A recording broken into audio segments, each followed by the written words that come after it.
anime on the docket that we're going to be talking about is Panty and Stalking. And this is another anime where it's sort of kind of giving me the city animation feel, but in a different context. And when I mean city the animation feel, I don't mean in the sense of bad narrative, because I don't necessarily think the Panty and Stalking narrative is bad. But I'm more talking about in the sense of just, I had an idea about it at first. I liked the idea. The more I'm consuming that idea, after sitting with it, I don't know how I feel about it. Now, don't get me wrong. I am still in love with the idea of Panty and Stalking. But I think I was more in love with it in my mind and the idea of Panty and Stalking than I was with it, now consuming it now. Me consuming it now. And to be fair, I still think it's a good anime. But in my mind, I was like, I remember this anime being like a 9, a 9.5. But I also have to remember that was 2012. So that was, my God, 13 years ago. We are driving on the highway to the grave. Holy shit. But yeah, my love for Panty and Stalking was that of something of, like I said, 10 plus years ago. I am different. I'm more refined. The top 10s that I had back in 2012, I don't even think make my top 10 now, apart from maybe 1, maybe 2 anime. That's how much I'm talking about we're changing.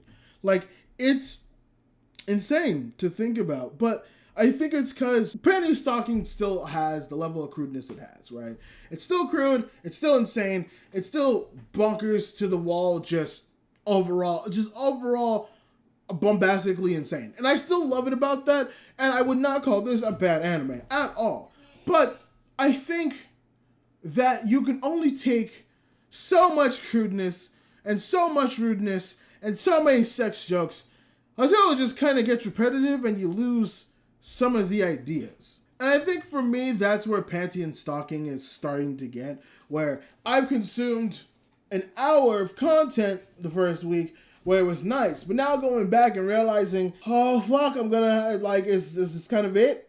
Is that all I'm getting? It's getting kind of tiring. Now, I will say there are some things that has freshened it up a bit for me, which is why I still like it and why it's still good. First off, like I said, it's way different from the City the Animation stuff because we are following one singular person, which we're following throughout the entire narrative, or a group of people. There are main characters. There are definitive following main characters for the show, which does help a lot in terms of interacting with it and such. And 2 is, on top of that, there are also just cool concepts for Panty and Stalking that I think they are going to delve into that I wouldn't have expected the first season to go through. For example, this most recent episode, we had both a solo. I say solo. The other demon sister, one of the demon sisters, was working at the bookstore, but she's barely involved in it. At this point, it's more of she makes a cameo in the episode rather than actually being a part of the episode, especially since she doesn't do anything. So I'm comfortable with saying that this is a solo Panty episode. And then the second episode, a story of the episode, because they're also 15-minute intervals for the episodes, which I forgot to mention last week, apologize. But there are 2 stories within one episode. And then the second story is Stalking and the other demon sister going to do the samurai stuff. But it's the little sister and the big sister interacting with each other, where Panty and Stalking are having an argument. And the older demon sister is like, listen, I know it may not seem like it now, but deep down, the older sister does care about you. They may have weird ways of caring about you. They may have weird ways of showing that they care, but I promise you that they do. And we even see where she's going to pick up Stalking from the dojo. But the demon sister's like, no, go to your sister. Obviously she wants to hang out and she's trying to make up for it. And Stalking, even though she's still mad in a sense, begrudgingly goes. But obviously, it's you're right. I probably shouldn't fight her so much. I mean, we already got it in the first episode, but this definitely feels different where it's more or less just them being typical Panty and Stalking, which I think is a first good episode after being gone for 10 plus years. And just reintroducing people to the idea of what Panty and Stalking is. Of hey, this first episode, this is for the fans. This is for the fans who watched this 10 years ago. And I think the second episode was just to set the premise of, hey, where are we? Just so you know, this is the direction that we're going with the show, and this is how we're going to depict everything. And I think this episode, is getting into what this season is going to try to do. Is, hey, maybe we'll grow Panty and Stocking a little bit. Maybe want to give a little bit of turmoil. But just so you know, we are going to do a bit more than just the crazy stuff. We're going to have some actual development and plots potentially here, which I like.